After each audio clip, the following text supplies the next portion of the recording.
हरे कृष्णा।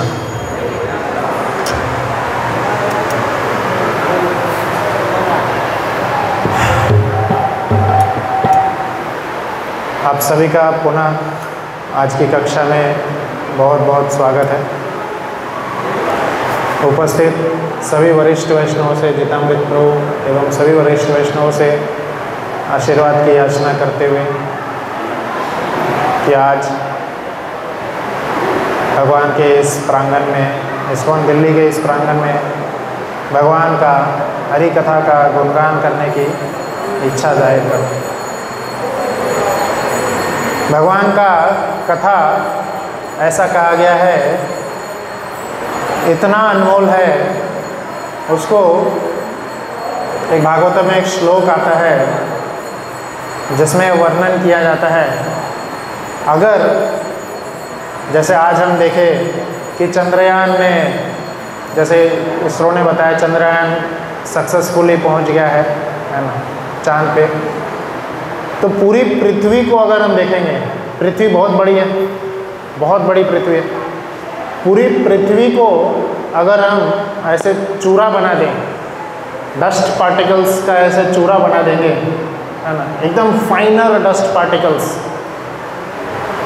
उसमें जितने पार्टिकल्स निकलेंगे,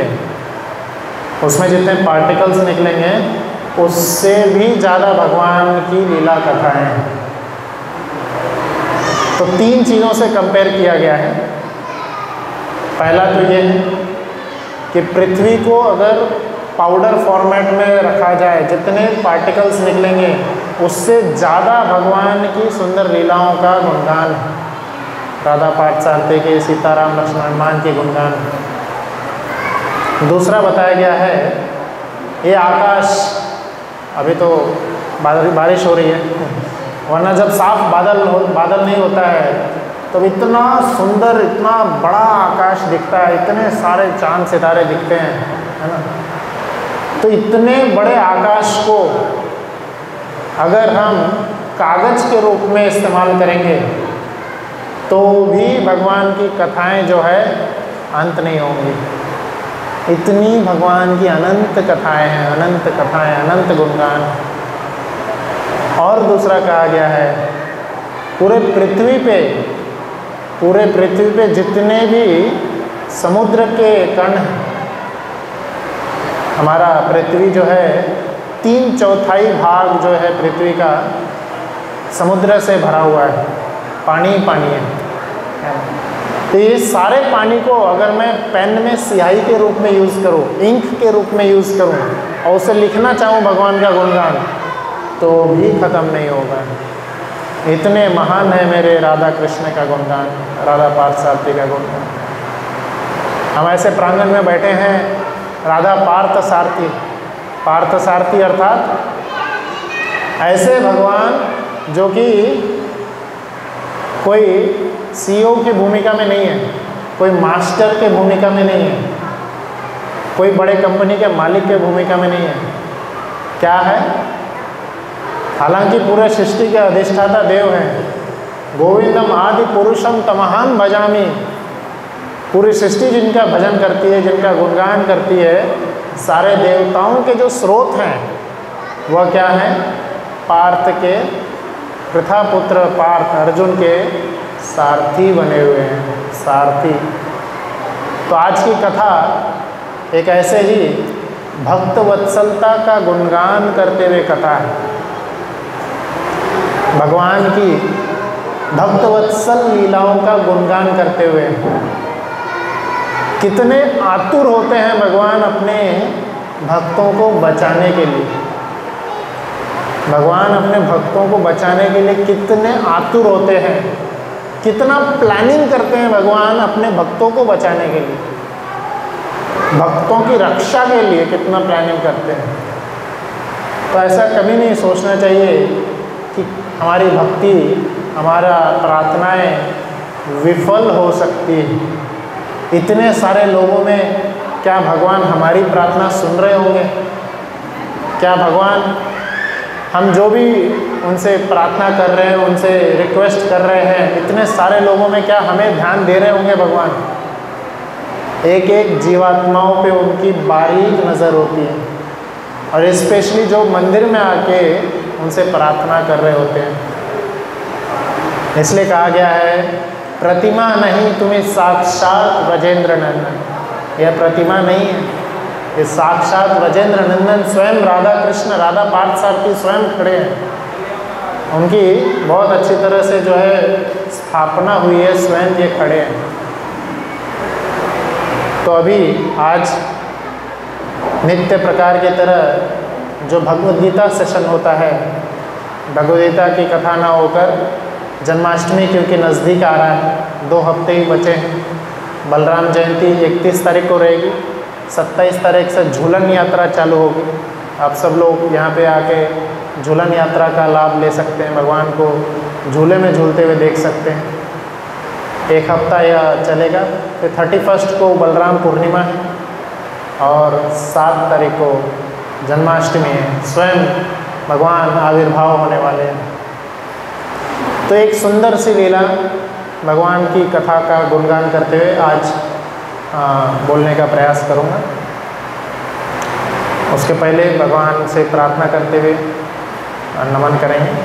ओम नमो भगवते वासुदेवाय।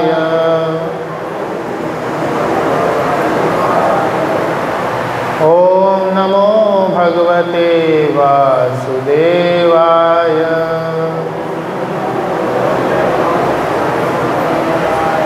ओम नमो भगवते वासुदेवाय।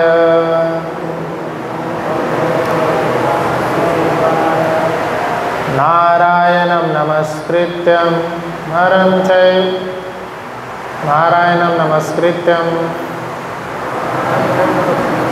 नरं चैव नरोत्तमं देवीं सरस्वतीं व्यासं ततो जयमुदीरयेत्। नष्टप्रायेषु अभद्रेषु नित्यं भागवत सेवया भगवती उत्तम श्लोके भक्तिर्भवती नैष्टिकी। कृष्णाय वासुदेवाय देवकी नंदनाय च नंदगोपकुमाराय गोविंदाय नमो नमः। हरे कृष्ण। भगवान कृष्ण जो सभी के पूजनीय हैं, भगवद गीता के 10वें अध्याय में कहा गया है, भगवान स्वयं बोले हैं, अहम आदिर ही देवाना। सभी देवताओं के जो आदि हैं, स्रोत हैं, स्वयं राधा कृष्ण पार्थसारथी। ऐसे देवता, ऐसे कृष्ण जब यह धरातल पर प्रकट हुए थे, उन्होंने कई सारे जो आचार्यगण बताते हैं 125 साल यहाँ पे रहे, 125 ईयर्स। पर ऐसा नहीं है कि 125 साल होने पे वो एकदम बूढ़े हो गए थे, इतनी बड़ी बड़ी दाढ़ियाँ थी उनकी। हमेशा कहा गया है वो नव यौवन लग रहे थे, इतना उनका कांति था। अंतिम 125वें साल में भी 16 साल के नवयुवक जैसे लग रहे थे। सबसे मधुर लीलाएं भगवान की जो हुई है वृंदावन में हुई है। वृंदावन में भगवान ने, कृष्ण ने एक भी अस्त्र शस्त्र नहीं उठाए। जितने भी असुरों को भगवान ने वध किए हैं, किसी को हाथ से ऐसे मार के कर दिए, थोड़ा सा पैर उठा दिए, एक असुर मर गया, किसी के गले में हाथ डाल के मार दिए।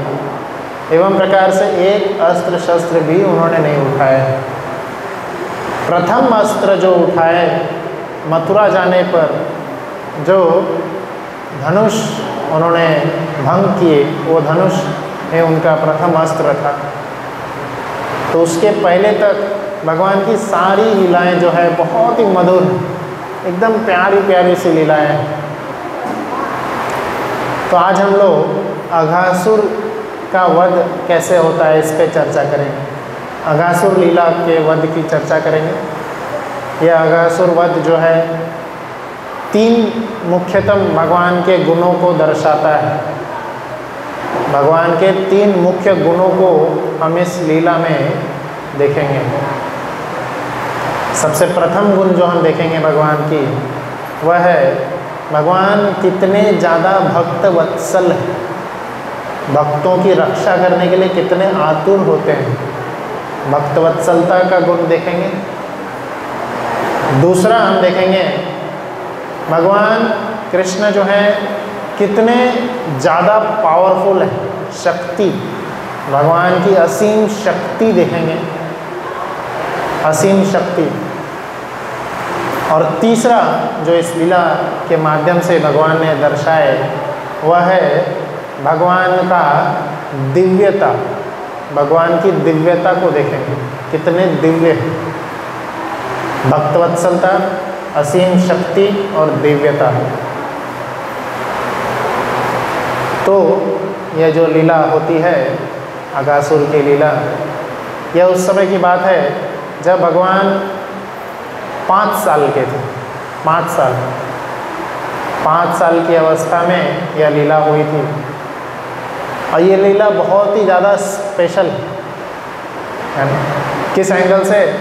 क्योंकि इसका वर्णन सुखदेव गोस्वामी परीक्षित महाराज को जैसे कर रहे हैं, वह वर्णन बहुत ही ज़्यादा शुभकारी है। और परीक्षित महाराज भी इस कथा को इतना गहराई से सुन रहे थे, इतना एकदम बिना एक टक पलक झपकाए सुन रहे थे कि कथा अंत होने के बाद में सुखदेव गोस्वामी ने बोले कि यह सारी लीला कथा का गुणगान भगवान के जो सखागण हैं उन्होंने पौगंड अवस्था में, मतलब 6 साल की उम्र होने के बाद में अपने घर में जाके मम्मी पापा को सुनाया। अपने घर में फैमिली मेम्बर्स को, ब्रजवासियों को उन्होंने 1 साल बाद यह घटना सुनाई। जैसे ही यह श्लोक बोले उसी समय परीक्षित महाराज पकड़ लेते हैं सुखदेव गोस्वामी को और रोकते हैं, रोक करके बोलते हैं, क्षमा करिए हे सुखदेव, क्षमा करिए, बताइए कि ये ऐसा क्यों हुआ। रोज़ के रोज़ कैसा होता था, जो भी लीला होती थी ग्वाल बाल ग्वाल सखागण उसी दिन जा कर के रात में सुनाते थे। जैसे आप लोग आज दिन भर में जो भी कथा करेंगे, जो भी सुनेंगे, दिन भर में जो भी हुआ, आज रात में जब घर जाएंगे अपने घर वालों को सुनाएंगे। ऐसा नहीं कि आज की कथा 1 साल बाद आप सुनाएंगे। तो वो परीक्षित महाराज ने यहाँ पे टोकते हुए उनसे पूछे, 1 साल बीच में गैप क्यों आ गया, 1 साल के बीच में क्या हुआ। और यही 1 साल का जो है फिर परीक्षित महाराज को वह ब्रह्म विमोहन लीला की कथा सुनाते हैं। तो यह इससे हमें समझने योग्य है कि श्रोता जो है, जो कथा सुन रहे होते, कितना ध्यान पूर्वक परीक्षित महाराज सुखदेव गोस्वामी की इस कथा को सुन रहे थे, कितना ध्यान पूर्वक उनका मन जो है कृष्ण में लगा हुआ था। और ये ऐसे परीक्षित महाराज हैं जो कि अभी ऑलमोस्ट 7 दिन की जो कथा हो रही थी, उनकी 7 दिन जो बचे थे, उनको जीवन के अंतिम 7 दिन, 7वें दिन वह प्राण छोड़ने वाले थे, जिसमें से ऑलमोस्ट 5 साढ़े 5 दिन हो चुके थे। 5 दिन ऑलमोस्ट हो चुके थे। वह कुछ भी ना खाए हैं, न पिए हैं, न सोए हैं, बिना किसी भी प्रकार के रिक्रिएशन के, खाना पीना के, वह निरंतर कथा सुने जा रहे हैं। और ऐसे निरंतर कथा का आस्वादन लेते हुए थके भी नहीं हैं। वो पूर्ण रूप से ध्यान से भगवान की कथा का आनंद ले रहे हैं। तो यह कथा उस समय कैसे होती है कि नित्य प्रकार की तरह भगवान गायों को चराने के लिए ले जा रहे हैं। उसी दिन सुबह भी भगवान सबसे पहले उठे। जैसे ही उठते हैं भगवान उस समय उनको शंख प्राप्त नहीं हुआ था। भगवान के शंख का नाम क्या है, कोई बताना चाहेंगे? बोलिए। पांचजन्य। हम भगवान से प्रेम कर रहे हैं, जिनसे मिलने आए यहाँ पे, तो उनके बारे में पूरा डिटेल जानकारी होना चाहिए। उनके शंख का नाम क्या है, उनके ड्रेस का नाम क्या है, उनके माला का नाम क्या है ना? उनके कितने अनेक नाम हैं। कई सारे लोग बिना नाम जाने, बिना पहचान जाने भी दर्शन करके चले जाते हैं। तो डिटेल में भगवान के बारे में, कृष्ण के बारे में जानना चाहिए। तो उस समय तक उनको पांचजन्य शंख प्राप्त नहीं हुआ था। तो उस समय भगवान क्या शंख बजा रहे होते हैं? 5 साल के बालक। तो जो गायों का जो कान का जो रहता है बगल, उसे बगल बोला जाता है इंग्लिश में, काउ हॉर्न, तो वो बजा रहे थे। वो इतना सुंदर सा शंख बजता है, उससे शंख की ध्वनि जैसे प्रतीत होती है। तो वो जैसे ही कृष्ण उठे सबसे पहले उठे, वो उठ करके जाते हैं और सभी अपने दोस्तों को जगाते हैं, सभी अपने सखाओं को जगाते हैं। उनके सभी सखागण जग गए और फिर उनकी माताएं जो है, सबकी माताएं अपने अपने बच्चों को बहुत ही सुंदर ढंग से तैयार करती है। किसी की माता किनको कान में, जो जैसे आप देखेंगे राधा रानी के कान में बहुत सुंदर सा फूलों की लड़ियाँ लगी हुई है ना, और फिर हाथ में फूलों का माला लगा हुआ है। इस तरह से पूरा कृष्ण को और बाकी सभी ग्वाल बाल जो है इतना नेचुरल रूप से सज जाते हैं, है ना। और फिर आभूषण भी पहनते हैं, माताएं उनकी कई सारे आभूषण पहनाती है और ऐसे प्रकार से पूर्ण रूप से सज के, है ना, और पीताम्बर वस्त्र धारण करके, यहाँ पे पट्टी लगा के, फेटा जैसा है वो पहन के, बांसुरी लगा के, और फिर निकलते हैं जो है वन की ओर। यहाँ पे कृष्ण अपने गायों सहित वन की ओर निकल रहे हैं। कृष्ण की 9 लाख गाय हैं, 9 लाख। अब जब कोई ऐसा नंबर कभी सुनेगा 9 लाख गाय, तो एक जगह पे मैं लेक्चर दे रहा था, तो वहाँ पे बता रहे थे कि 9 लाख गाय हैं कृष्ण की। तो एक व्यक्ति बोला, वृंदावन इतना छोटा सा है, उसमें 9 लाख गाय हट कैसे गई? 9 लाख गाय एक्चुअली में, और ये तो सिर्फ कृष्ण की गाय थी, बाकी ग्वाल बालों की और अन्य कई सारी गाय थी। तो कई सारे गाय हैं, और वृंदावन जैसे छोटे जगह पे कैसे हट जाती?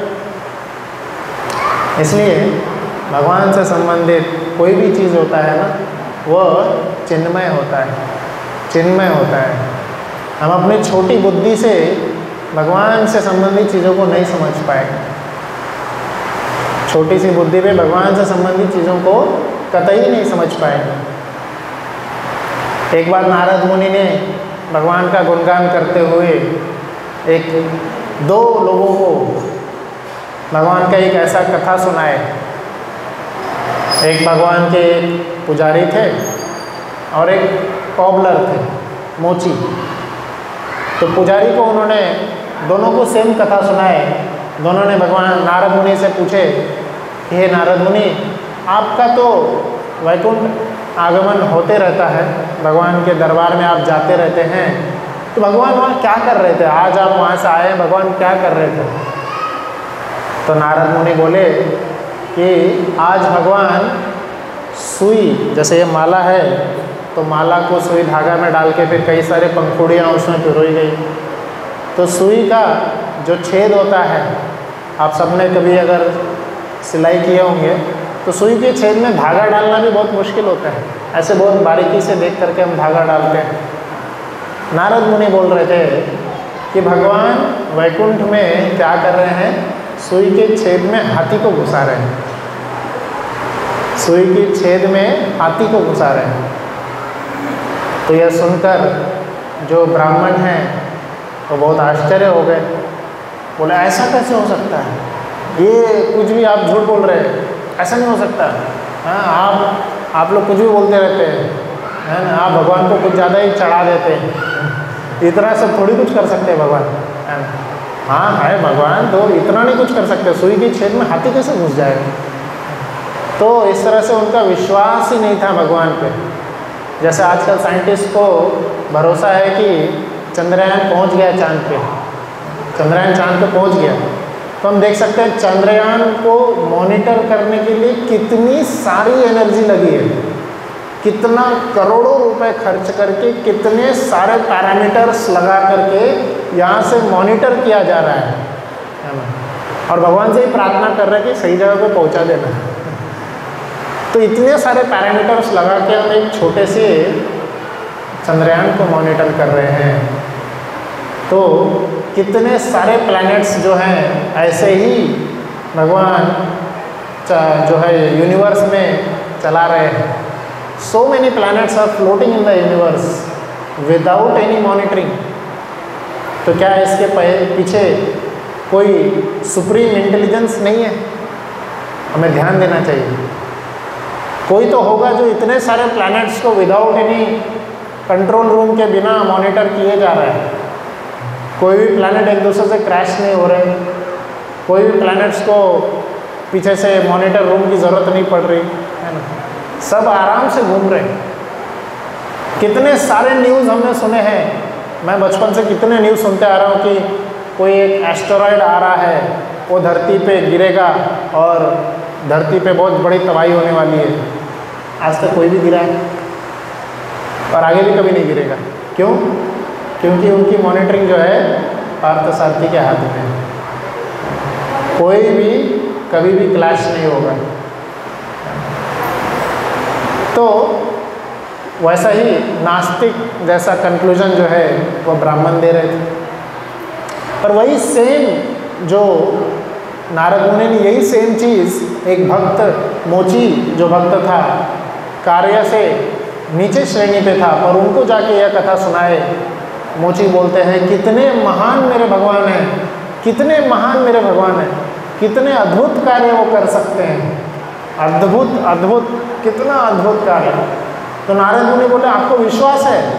बोले हाँ सही में विश्वास है। कैसे? तो मोची एक जो है बरगद के पेड़ के नीचे बैठे थे। जय श्री राधा पार्थसारथी की जय, और निताय की राधा श्री सीताराम लक्ष्मण हनुमान की। तो एक बरगद के पेड़ के नीचे बैठे थे, तो उन्होंने क्या बोले, ये बरगद का जो इतना बड़ा पेड़ है, इतना विशाल पेड़ है और इतनी विशाल इसकी तना है, इतना विशाल इसके जो ब्रांचेस निकले हुए हैं, ये पूरा का जो ब्लूप्रिंट है, एक छोटे से बीज में ही तो था, एक छोटे से बीज में ही तो इसका ब्लूप्रिंट था ना। तो एक छोटे से बीज में इतने बड़े वृक्ष का ब्लूप्रिंट कृष्ण डाल दिए हैं, तो क्यों नहीं सुई के छेद से हाथी को घुसा सकते हैं? कृष्ण कुछ भी कर सकते हैं, कुछ भी कर सकते हैं। तो ऐसी अद्भुत लीलाएं वृंदावन में होती है, तो क्यों नहीं 9 लाख गायें जो है वह ब्रज में रह सकती है। भगवान का चिन्मय धाम जो है एक्सपैंड कर जाता था, भगवान की इच्छा से, भगवान की माया शक्ति से एक्सपैंड होता है। तो इन सभी गायों को लेकर के वो वन की ओर जा रहे हैं चराने के लिए, और सभी जो उनके ग्वाल बाल हैं बहुत ही अच्छी तरह से एंजॉय करते हुए जा रहे हैं, बहुत ही अच्छी तरह से हर पल को जीते हुए जा रहे हैं। जब भगवान बहुत दूर दूर से ऐसे चलते हुए जा रहे थे, कई सारे ग्वाल बाल उनको, भगवान बहुत आगे जब निकल जाते हैं, ग्वाल बाल आपस में रेस लगाते हैं, कौन पहले भगवान को छुएगा, कौन पहले भगवान को छुएगा, आपस में ऐसे रेस लगाते हैं, कंपटीशन लगाते हैं, और भगवान को जाके छूते हैं, मैंने छुआ कृष्ण को, मैंने छुआ कृष्ण। और फिर जब और घने वन में सभी लोग प्रवेश करते हैं, फिर वहाँ पे कई सारे वानरगण उनसे मिलते हैं। बंदरों को देख करके सभी जितने भी ग्वाल बाल है बंदरों का नकल कर रहे होते हैं, बंदरों का नकल कर रहे होते हैं। तालाब में किसी मेंढक को देखते हैं तो मेंढक जैसे उछलता है, ग्वाल बाल भी वैसे उछल करके उनका कॉपी करते हुए मजा कर रहे होते हैं। कोई मोर देखता है तो मोर जैसे नृत्य कर रहा है, वह नृत्य भी सेम टू सेम वैसा नृत्य करने की कोशिश करते हैं। और भी जो भी जानवर दिखते हैं उन सभी जानवरों का जैसे कॉपी करने का प्रयास कर रहे होते हैं और उनका आवाज़ निकाल के उसी आवाज़ में खुद भी बोलने का वह प्रयास करते हैं। और एवं प्रकार से कई सारे सुंदर सुंदर लीलाएं करते हुए वह एंजॉय कर रहे हैं। जैसा आजकल मिमिक्री होता है, मिमिक्री कई सारे लोग एक दूसरे का मिमिक्री करके एंजॉय करते हैं, तो वैसे ही ग्वाल बाल जानवरों की आवाज़ का, मोर का, वानर का और वहाँ पे जो पैरट है, इन सभी का आवाज़ निकाल के वह एंजॉय कर रहे होते हैं। फिर कृष्णा बोलते हैं कि चलो हम पकड़म पकड़ाई खेलेंगे। फिर एक दूसरे को पकड़ते हैं, उसमें आनंद लेते हैं वह। और फिर एक बार वहाँ पे एक ग्वाल बाल आया हुआ था, उसकी माता ने उसको यहाँ पे बांध करके बहुत सारा खाद्य पदार्थ जो है यहाँ पे बांध करके दे दिए थे, एक बैग में बांध के दे दिए थे। एक ग्वाल बाल उसका वो बैग छीन लेता है और दूसरे को ऐसे कैच कर देता है और दूसरा ग्वाल बाल उसको कैच करके भागने लगता है और जिसका छीना गया वो बहुत ही ज़्यादा परेशान हो जाता है, बोले दो दो मेरा बैग दो, मेरा बैग दो, और वह एक दूसरे के इधर उधर जाने लगता है। और बहुत सुंदर से सब एक दूसरे को खेल रहे हैं, बोले मेरे पास बैग नहीं है, उसको दे दिए, उसको दे दिए, और ऐसे वह आपस में बहुत सुंदर पास टाइम्स कर रहे हैं। और सब इतना आनंदित हो रहे हैं, इतना आनंद ले रहे हैं, इतना आनंद ले रहे हैं। और उसी समय फिर कृष्णा बोलते हैं कि वो देखो कितना सुंदर जो है वहाँ पे तोता है, वो देखो कितना सुंदर मोर है। और एक तरह से इतना आनंद चल रहा था वहाँ पर। और आनंद की यह लीला करते हुए, आनंद की इतनी सारी घनघोर लीलाएं करते हुए सब लोग बहुत अच्छे से हंस खेल रहे थे। और ये सब के बीच में वह जो आभूषण पहन के आए थे, उनकी माताएं जो आभूषण दी थी वह सब तो वह निकाल देते हैं, और जो वहाँ पे फल फूल थे, जो छोटे फल हैं, फूल हैं, उसको वो अपने आप में सजा लेते हैं। भगवान कृष्ण को सजाते हैं। कृष्ण बोलते हैं, कृष्ण को बोलते हैं यह फूल आपके ऊपर बहुत अच्छा लगेगा, यह फूल आपके कान के ऊपर अच्छा लगेगा। इस प्रकार से सभी ग्वाल बाल जो हैं कृष्ण को वन में जितने भी फल फूल मिल रहे थे इन सब से सजाने का प्रयास कर रहे होते हैं। और ऐसी आनंद की लीलाएं चल रही है। उसी समय जो है बहुत ही दिन हो जाता है, आधा दिन ये सब में गुजर जाता है।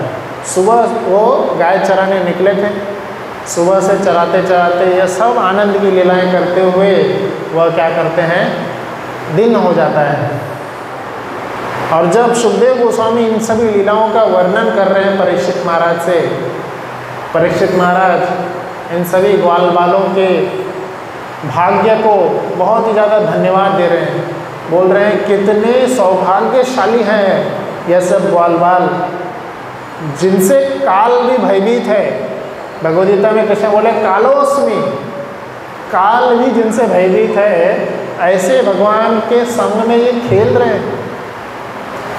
कौन सा ऐसा पुण्य किए होंगे इन्होंने, कौन से ऐसे कार्य किए होंगे इन्होंने, कौन सी ऐसी भक्ति किए होंगे इन्होंने कि इनको यह मौका मिला है स्वयं भगवान के साथ ऐसी मधुर लीलाएं करने का, जहाँ ये लोग स्वयं भगवान के ऊपर चढ़ रहे हैं, भगवान को सजा रहे हैं, भगवान को खेल रहे हैं, एकदम निकट से भगवान के साथ इतनी आनंद पूर्वक लीलाएं कर रहे हैं। कौन से ऐसे कार्य किए होंगे इन्होंने जो इतना सुंदर इनका भाग्य हुआ है। परीक्षित महाराज ऐसा उनका गुणगान कर रहे हैं। इसी बीच में यह सब लीलाएं करते हुए क्या हो जाती है, दिन का समय आ जाता है।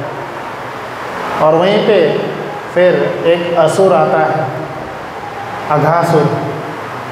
अघासुर बकासुर और जो पूतना है उनका सबसे छोटा भाई है। इसके पहले सबसे पहले जो है पूतना आई थी भगवान को मारने के लिए। भागवत में बहुत सुंदर श्लोक आता है, अहो बकीयं स्तनकालकूट जिघांसयायादपयस्य साध्वी लेभे गतिं धात्रीमपि अचितुं साध्वी तं वा दयालुं शरणं व्रजे।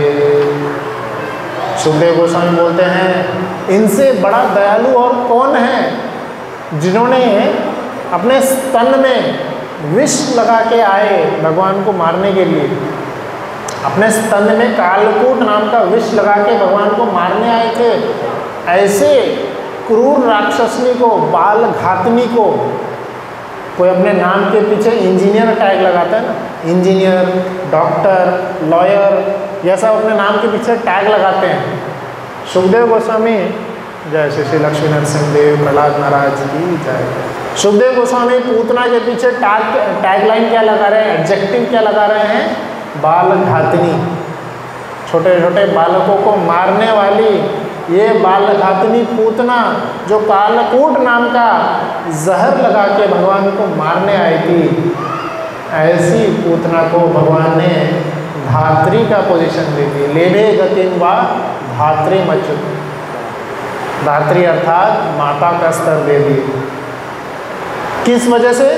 सिर्फ एक उन्होंने अपॉर्चुनिटी देखे, क्या कुछ तो देने आई है, माता के रूप में दूध पिलाने के लिए आई है। यह भाव देखे उन्होंने, माता के रूप में दूध पिलाने आई है। तो ये भाव बहुत ज़्यादा ज़रूरी है। हम भी जब भगवान के सामने आते हैं कभी भी खाली हाथ नहीं आना चाहिए। राधा पार्थसारथी के प्रांगण में जब भी आ रहे हैं, इवन हम किसी फ्रेंड से भी मिलने जाते हैं, कुछ लेके जाते हैं, तो जब हमारे पिता जो भगवद गीता में उन्होंने बोले जो अहम पिता सर्व यौनेषु कौन्तेय अहम पिता, भगवद गीता में कई सारे श्लोकों में भगवान बोले हैं कि वह सभी के पिता हैं। तो ऐसे सबसे मिलने जब जा रहे हैं तो खाली हाथ कभी नहीं आना चाहिए, कुछ तो ऑफर कर सकते हैं। पत्रम पुष्पम फलम तोयम, यह 4 चीज़ भगवान बताए, पत्ता, पुष्प, पानी और फल। कोई भी यह 4 चीज़ ऑफर कर सकते हैं, कभी भी खाली हाथ नहीं आना चाहिए। भगवान पूतना पे क्यों प्रसन्न हुए? क्योंकि वो कुछ देने के लिए आई थी। दूध भी देने आई, विष देने आई, चलेगा, भगवान को विष का क्या प्रभाव पड़ेगा? कुछ भी भगवान के लिए लेकर आए, कभी भी खाली हाथ नहीं आना चाहिए। कुछ न तो कुछ लेकर आए, समर्पित करें भगवान के चरणों में। सब कुछ तो उन्हीं का है, कुछ नहीं है, एटलीस्ट कहीं से पत्ता तोड़ के आए, यहाँ मत तोड़िएगा, बाहर से लेके आइए। कुछ न तो कुछ तो लेकर के आए भगवान के चरणों में, उनको रखिए, उनको दीजिए, समर्पित करिए, तभी भगवान के हम कृपा के पात्र भी बन सकते हैं। सिर्फ यही एक गुण था जो पूतना का उद्धार हो गया कि उन्होंने कुछ दिए। तो पूतना का भी उद्धार हो गया, पूतना का भी मर गई। उनके बड़े भाई आए बाद में, बकासुर, बकासुर का भी उद्धार हो गया। बकासुर को भी कृष्ण ने यूँ मार दिए। इन सब का बदला लेने के लिए फिर सर्प के रूप में उनके छोटे भाई जो हैं अघासुर आते हैं, अघासुर।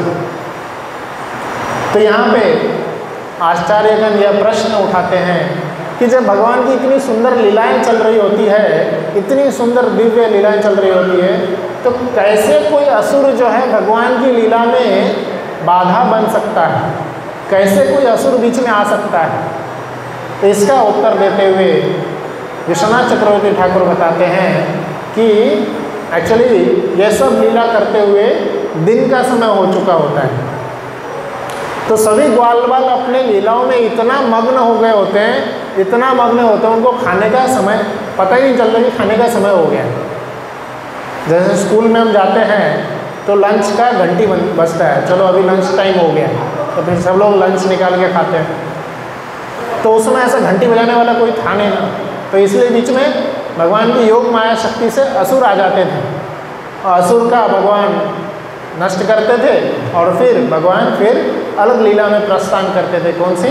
लंच लेने की लीला में, भोजन की लीला में प्रस्थान करते थे। बहुत सुंदर फिर भोजन की लीलाएं होती थी। तो ऐसे कहा गया रोज़ कोई ना तो कोई असुर आता था, रोज़ कोई ना तो कोई असुर आता था। और जो बहुत बड़े बड़े असुर हैं उनका नाम भागवतम में आया है। तो ऐसे ही एक अघासुर आया था उसके बारे में वर्णन किया जा रहा है कि देवतागण भी उससे डर रहे होते हैं। देवता तो छोड़िए, ब्रह्मा जी भी डर रहे होते हैं उससे, ब्रह्मा जी भी डरते हैं। जब अघासुर की मृत्यु की लीला सुनी ब्रह्मा जी स्वयं आकर के बोले कि अरे अघासुर कैसे मारा गया, अघासुर कैसे मर गया, इतना बड़ा राक्षस ये कैसे मर गया, किसने मार दिया इसको। तो ऐसे बड़ा, इतना महान, इतना शक्तिशाली राक्षस जो सभी देवताओं को डरा के रखा था, सभी देवताओं को अपने कंट्रोल में रखा था, तो वह सर्प के रूप में आया था और सांप के रूप में आकर के वहाँ पे अपना मुंह खोल के बैठा हुआ था। इतना बड़ा उसका शरीर था, 10 मील बड़ा उसका शरीर बताया गया है। पूतना का शरीर 12 मील लंबा बताया गया था, इसका 10 मील, 1 मील में ऑलमोस्ट 2.5 किलोमीटर होता है। तो इतना बड़ा उसका शरीर।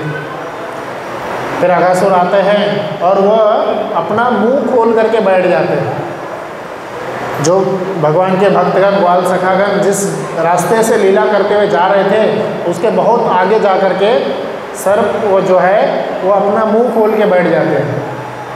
तो इतना लंबा मुंह खोलते हैं, सबको लगता है ये कोई एक राजमार्ग है, कोई राजमार्ग है। उनकी जो जीवा है वह एक बहुत ही अच्छा एक्सप्रेस वे की तरह है।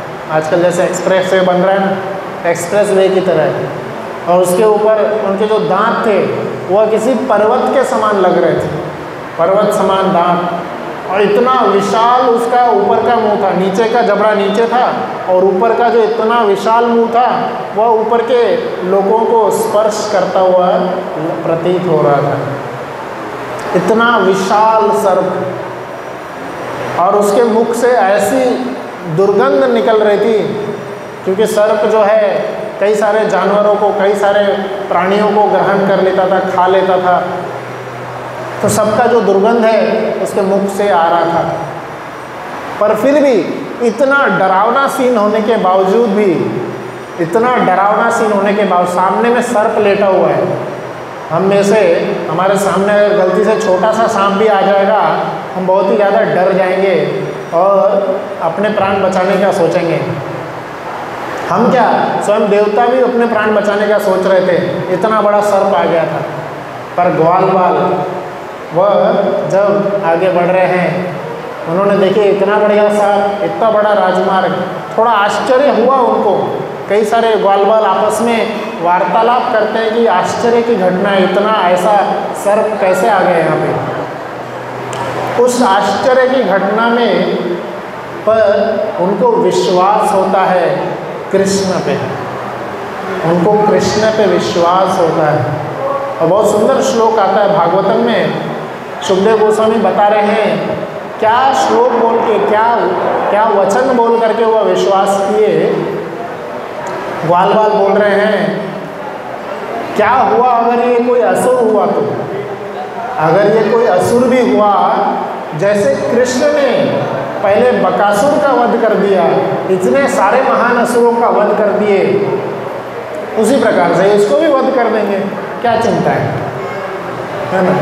तो इसी विश्वास के साथ सभी ग्वाल बाल जो है बिना किसी संकोच के अघासुर के मुख में प्रवेश कर गए, बिना किसी संकोच के, बिना कोई तर्क वितर्क के, क्या होगा, मेरा क्या होगा, भगवान मेरी रक्षा करेंगे कि नहीं, क्या होगा, मम्मी पापा का क्या होगा, बिना कुछ सोचे हुए, खेलते खेलते, हास्य करते हुए वह सर्प के मुख में प्रवेश कर गए, कृष्ण पे विश्वास रखते हुए। अब बहुत सुंदर आप फोटो देखेंगे, आप अगर भगवान प्रभुपाद जी का पुस्तक देखेंगे भागवत में, बहुत सुंदर फोटो है। भगवान अपने गाय को सहला रहे हैं और सभी ग्वाल बाल जो हैं अघासुर के मुख में प्रवेश कर रहे हैं, भगवान का मुखारविंद को देखते हुए। तो हमें भी यहाँ से बहुत अच्छी सीख मिलती है। तो वहीं पे देवतागण ऊपर से डर रहे थे, वो बोल रहे थे इसके मुख में कैसे प्रविष्ट कर रहे हैं, जहाँ देवतागण डर रहे हैं। क्यों देवतागण क्यों डर रहे हैं? क्योंकि उनको भगवान पे विश्वास कम है। और ग्वाल बाल पूर्ण विश्वास के साथ में अघासुर के मुख में प्रवेश कर रहे हैं। इसलिए कभी भी भगवान के सामने में अपने प्रॉब्लम्स की चर्चा मत करो। ज़िंदगी में हमें बहुत सारे प्रॉब्लम आएंगे, बहुत सारे कष्ट हमें सताएंगे। इतना कष्ट आएगा ज़िंदगी में कि हम एकदम पागल हो जाएंगे, एकदम सोच नहीं पाएंगे क्या करें क्या ना करें। इतने सारे कष्ट आएंगे जीवन में, पर हर बार विश्वास रखिए कि कृष्ण सबसे ज़्यादा शक्तिशाली है, कृष्ण सबसे ज़्यादा बुद्धिमान है। हर प्रॉब्लम को, हर कष्ट को वो सॉल्व कर सकते हैं, हमारे हर कष्ट को वो मिटा देंगे। इसी विश्वास के साथ ग्वालवाल जो है अघासुर के मुख में प्रवेश किए। डोंट टेल प्रॉब्लम्स, भगवान के सामने में आके अपने प्रॉब्लम्स का गुणगान मत करिए, प्रॉब्लम्स के सामने भगवान का गुणगान करिए। कितने महान मेरे भगवान हैं, कितने महान शक्तिशाली हैं। और ग्वालवाल जब अंदर प्रवेश कर गए, वहाँ पे अघासुर भी इसी चीज़ का इंतज़ार कर रहा था और मन ही मन बहुत खुश हो रहा था कि सभी ग्वालवाल यहाँ पे प्रवेश कर गए। और उसका यही प्लान था, जब कृष्ण अंत में प्रवेश करेंगे सबको वो मसल देंगे और इस प्रकार से सब मर जाएंगे और फिर पूरा व्रजवासी भी उनके अपने बच्चों के नाश होने पे वो भी मर जाएंगे। तो अघासुर यहाँ सपने सजो रहा था सबको मारने का, और कृष्ण यहाँ प्लानिंग कर रहे हैं अपने भक्तों को बचाने का। कृष्ण सोच रहे थे अब कैसे अब सबको बचाऊंगा, ये कैसे मेरे ग्वालवाल हैं। सब लोग बिना सोचे अंदर प्रवेश कर गए। तो कृष्ण भी अंत में अघासुर के मुख में प्रवेश करते हैं और जैसे ही अंत में अंदर गए, उसी समय देवतागण बहुत ज़्यादा डर जाते हैं, इतना डर जाते हैं, वो व्याकुल हो जाते हैं, अपने सांस को रोक के खड़े हो जाते हैं। अरे अब क्या होगा, अब तो कृष्ण भी अघासुर के मुख में प्रवेश हो गए, क्या कृष्ण मारे जाएंगे, क्या अघासुर उनको मार देगा। ऐसे सब विचारों के साथ में देवतागण बहुत ज़्यादा परेशान हो गए थे। उनको विश्वास ही नहीं था कृष्ण पे विश्वास नहीं था उनको। और उसी समय उनके विश्वास को और ज़्यादा स्ट्रॉन्ग करने के लिए कृष्ण क्या करते हैं, अघासुर के मुख में अपने शरीर को इतना लंबा करते हैं, उनके मुख में अपने शरीर को लंबा करने के कारण अघासुर का मुख जो है ब्लास्ट हो जाता है, फट जाता है। अघासुर का मुख पूर्ण रूप से फट जाता है और वह प्राण वहीं पे त्याग देता है।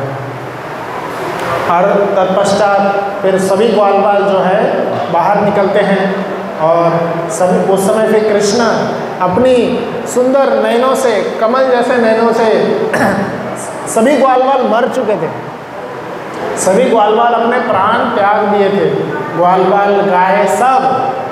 उसी समय कृष्ण अपने कमल नयन से क्या करते हैं, ग्वालवाल पे नज़र डालते हैं, दृष्टिपात करते हैं। और कृष्ण के दृष्टिपात मात्र से सभी ग्वालवाल पुनः जागृत हो गए, पुनः उठ गए और ऐसा खेलने लगे जैसे कुछ हुआ ही नहीं।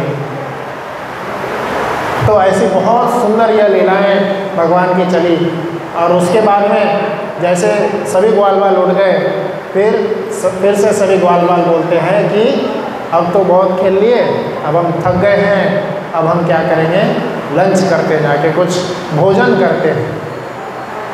फिर वहीं यमुना के तट पे बैठ के सब लोग भोजन करने लगे, भोजन का आनंद लेने लगे। सब कृष्ण को अपने घर से कोई कुछ लेकर के आया था, कोई मिष्ठान लेके आया था, कोई दही लेके आया था, कोई राइस लेके आया था, वो सब भगवान को खिलाने लगे और आनंद लेने लगे। तो यहीं पे अघासुर की लीला खत्म हुई। और जैसे ही अघासुर वध हुआ था, सभी देवतागण ऊपर से कई प्रकार के वाद्य यंत्र बजाने लगे, पुष्प की वर्षा करने लगे, अन्य प्रकार से भगवान को धन्यवाद देने लगे। और स्वयं इतने नगाड़े बज रहे थे, इतना शोर शराबा हो रहा था ऊपर के लोकों में, देवता लोग इतने प्रसन्न हो गए थे कि उस प्रसन्नता की आवाज़, उन नगाड़ों की आवाज़ ब्रह्मलोक सत्यलोक तक गई। ब्रह्मा जी उस नगाड़े की आवाज़ सुन करके अपने ध्यान से भंग हो गए थे और बाहर आके देखते हैं क्या हो रहा है, क्या हो रहा है। फिर उनको पता चला कि अघासुर इतना महान राक्षस मारा गया है। उनको विश्वास ही नहीं हुआ, अघासुर कैसे मारा जा सकता है, किसने मारा अघासुर को। और फिर जब ब्रह्मा जी नीचे आकर के देखते हैं किसने मारा अघासुर को, तब वो क्या करते हैं, कृष्ण को देखते हैं कि वह सिंपल अपने, सबने बोले वो उन्होंने मारे, कृष्ण ने मारे। तो अघासुर जैसे महान राक्षस को मारने वाले कृष्ण क्या कर रहे हैं, अपने ग्वाल वालों के साथ में दही चूड़ा खा रहे हैं। ऐसे सुंदर लीलाएं कर रहे हैं कि कुछ हुआ ही नहीं, जस्ट एक नॉर्मल पास्टर है ना, कुछ हुआ ही नहीं, आराम से मस्त खेल रहे हैं, सब लोग एक दूसरे के साथ हंसी मजाक कर रहे हैं। तो यह देख करके ब्रह्मा जी का सिर चकरा गया, इतना शक्तिशाली राक्षस, इतना पावर, इतना शक्ति वाला राक्षस को कृष्ण ने मार दिए, ऐसे हाथों से मार दिए और कुछ नहीं, दही चूड़ा खा रहे हैं अभी। इस एकदम अद्भुत लीला को देख करके 4 सिर वाले ब्रह्मा जी जो है वह भी सर चकरा गया उनका। और फिर वो आगे भगवान की परीक्षा लेना चाहे, तो वह आगे की लीला बाद में कभी होगी कि कैसे ब्रह्मा जी भगवान की परीक्षा लेते हैं। और उसके बाद में ब्रह्मा जी बहुत सुंदर भगवान का स्तुति गान करेंगे। तो यह ऐसी लीलाएं हैं, जैसे मैंने स्टार्टिंग में बताया था, 3 भगवान के गुणों का इस लीला में प्रदर्शन हुआ। भगवान की भक्तवत्सलता, भगवान की शक्ति और भगवान की दिव्यता। भगवान अपने भक्तों को कैसे सभी राक्षसों से बचाते हैं, यह भगवान की भक्तवत्सलता है। भगवान इतने शक्तिशाली हैं, जैसे अघासुर जैसे महान राक्षस जिससे देवतागण ब्रह्मा जी डर रहे होते हैं, उसको ऐसे ही चुटकियों में मार दिए। यह भगवान की शक्ति का प्रदर्शन था। और जब सभी ग्वाल बाल अघासुर के मुख में प्रवेश होने पे मरणासन अवस्था में पहुंच गए थे, भगवान अपने कमल नयन जैसे दृष्टिपात से उनको ऐसे ही जीवित कर देते हैं जैसे कुछ हुआ ही ना हो, नींद से सो के जैसे उठे हों, ऐसा भगवान ने सबको जीवित कर दिए। यह भगवान की दिव्यतम लीला है। ऐसी ही सब लीलाएं जो भगवान ने ब्रज में किए हैं, ब्रज में इन सभी लीलाओं का इतना मधुर गुणगान है कि ये सभी लीलाएं हम सभी के चित्त को हरने वाली, हम सभी के मन को जीतने वाली ये लीलाएं हैं। कुंती महारानी कहती है, भगवान ऐसी प्रार्थनाएं, ऐसी लीलाएं क्यों करते हैं? क्योंकि हम जैसे बद्ध जीवात्माएं जो इस भौतिक संसार में फंसे हुए हैं, अपने अनेकों परेशानियों में जूझ रहे होते हैं, जब इतनी अद्भुत भगवान की दिव्य लीलाओं का वर्णन सुनेंगे, ऐसी लीलाओं का श्रवण करेंगे, तब भगवान के प्रति हमारा प्रेम और जागृत होगा और भगवान के प्रति हमारा आकर्षण बढ़ेगा। इसलिए भागवतम में एक बहुत सुंदर श्लोक आता है जिसमें कहा जाता है, श्रोतव्य कीर्तितव्यश्च, श्रोतव्य कीर्तितव्यश्च ध्येय पूज्यश्च नित्यदा। भगवान क्या बोल रहे हैं? भगवान भागवतम के प्रथम स्कंद के 2 अध्याय के 11वें श्लोक में आता है यह श्लोक। क्या बोलते हैं भगवान की? सिर्फ एक ही ईश्वर जो कृष्ण है, कृष्ण का, ऐसे कृष्ण का ध्यान करना चाहिए हमें, ऐसे कृष्ण पे मनन करना चाहिए जो सुनने योग्य है। श्रोतव्य कीर्तितव्य, श्रवण करना चाहिए, उनका कीर्ति गान करना चाहिए, ध्यान करना चाहिए, ध्येयश्च पूज्यश्च नित्यदा, पूजन करना चाहिए। तो ऐसे ही लीला श्रवण का आगे भी पूरा कथा भगवान के इस प्रांगण में आगे जन्माष्टमी तक यह लीला कथा चलती रहेगी। आप सब लोग यहाँ पे आए, इसका बहुत बहुत धन्यवाद। आगे भी आकर कथा का आनंद लीजिए और अपने चित्त को तैयार करिए भगवान का वेलकम करने के लिए। 2 हफ्ते बचे हैं, भगवान स्वयं यहाँ प्रकट होने वाले हैं, तो हमें भी अपने चित्त को तैयार करना है भगवान को वेलकम करने के लिए, भगवान का गुणगान करने के लिए। तो इसी के साथ मैं यहाँ पे अंत करता हूँ। कोई त्रुटि हुई तो क्षमा करें। हरे कृष्ण।